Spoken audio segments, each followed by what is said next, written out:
Porra, Ancelotti, eu?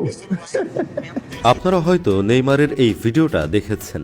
Ancelotti যখন দল ঘোষণা করছিলেন তখন প্রচণ্ড আগ্রহ নিয়ে চাতক পাখির মতো তাকিয়েছিলেন নেইমার।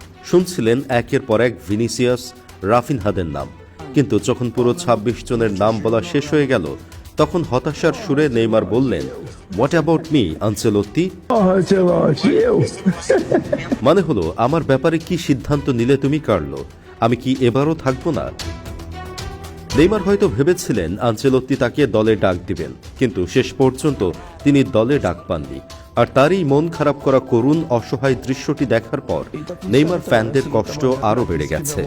এই স্কোয়াড ঘোষণার পরপরই নেইমার তার অনুভূতি প্রকাশ করতে গিয়ে বলেন তিনি এই সিদ্ধান্তে দুঃখিত এবং মর্মাহত।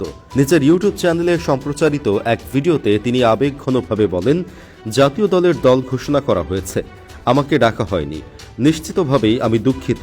তবে তিনি এও স্পষ্ট করেন যে তিনি সবসময় ব্রাজিল দলকে সমর্থন করে যাবেন। তবে বসে থাকবেন না নেইমার, চালিয়ে যাবেন চেষ্টা। তিনি বলেন, আমি মর্মাহত হয়েছিলাম, কিন্তু কাল থেকে আমার আর দুঃখিত হয়ে থাকলে চলবে না। আমাকে কাজ করতে হবে, অনুশীলন করতে হবে এবং খেলতে হবে, যাতে বিশ্বকাপে খেলার সুযোগ আসে। আমি প্রস্তুত।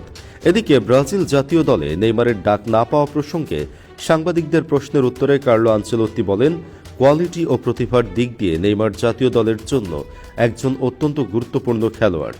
শুধু ব্রাজিল দলের জন্যই নয়, বরং সে যে সকল ক্লাবে খেলেছে প্রতিটি দলের জন্যই গুরুত্বপূর্ণ একজন ছিল। তার প্রতিভা তুলনাহীন। তবে জাতীয় দলে ফিরতে হলে এই প্রতিভাকে তাকে ভালো শারীরিক অবস্থা দিয়ে সাহায্য করতে হবে। তিনি আরও বলেন, প্রতিভা নয় বরং ফিটনেসের অভাবে নেইমারকে দলের বাইরে রাখা হয়েছে, কারণ সে এখনও শতভাগ ফিট নয়, আর আমার দরকার শতভাগ ফিট খেলোয়াড়।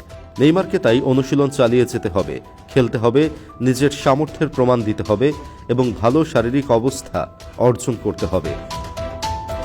এছাড়া আনচেলত্তি সম্প্রতি নেইমারের খেলা দেখতে সান্তোসের একটি ম্যাচে গিয়েছিলেন, কিন্তু পেশির ক্লান্তির কারণে সেদিন নেইমার খেলেননি, যা তার ফিটনেস নিয়ে ধোঁয়াশা আরও বাড়িয়ে দিয়েছে। তবে কোচ আশার বাণী শুনিয়েছেন। তিনি বলেন, নেইমার যদি শতভাগ ফিট হতে পারেন তাহলে বিশ্বকাপ দলে তার জায়গা করে নেওয়া সম্ভব। এছাড়া ইএসপিএনের বিখ্যাত সাংবাদিক জিয়ান ওর্ডি বলেন, কার্লো আনচেলত্তি নেইমারের ক্যারিয়ারের একমাত্র লোক যে নেইমারকে নিজের সেরা অবস্থায় যেতে চাপ দিচ্ছে।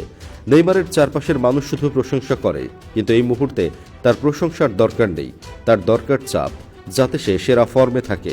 নেইমার দুর্দান্ত ফর্মে থাকলে বিশ্বের কোনো কোচ তাকে বাদ দিতে পারবে না।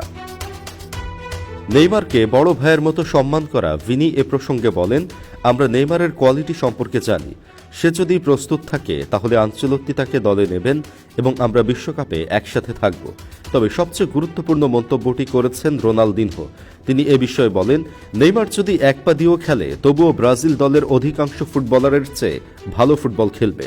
ব্রাজিলের বর্তমান দলের খেলা দেখে আমি আর আগের মতো আনন্দ পাই না। নেইমারকে অবশ্যই বিশ্বকাপে দলে রাখতে হবে। আপনাদের কি মনে হয়, নেইমারকে বিশ্বকাপ দলে চান্স দেওয়া দরকার?